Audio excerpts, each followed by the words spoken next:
পটলের কেজি কত? পটল বেশি 16 টাকা। 1 কেজি পটল 16 টাকা, বাংলাটায় 500 টাকা।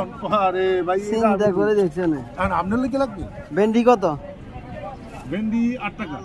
ভেন্ডি 8 টাকা। হ্যাঁ ঠিকঠাক মতো ব্যবসা বাণিজ্য করেন।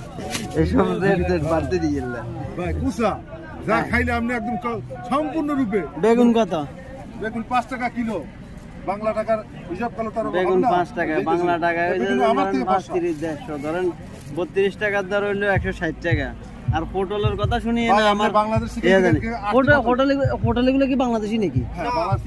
ইন্ডিয়ান পটল হ্যাঁ? বাংলাদেশি ইন্ডিয়া না এদিন পটল ইন্ডিয়া হয় না? কি কোন? বাংলাদেশে বেশি হয় ইন্ডিয়া তো হয় ওই কম চিন্তা করে দেখেন, বাংলাদেশে যদি পটল চাষ করি বিশ্ববাজারে রপ্তানি করা যায়, এই পটল বাঙালিরা বিশ্বের যে কোনো স্থানে আছে, যে যেখানে আছে, তবে উৎপাদন করি যদি বিশ্ববাজারে সবজি রপ্তানি করা যায় তাহলে ভালো টাকা ইনকাম করতে পারে। বিদেশি ভালো মুদ্রা ইনকাম করবো, বাংলাদেশে ডলার যাইব।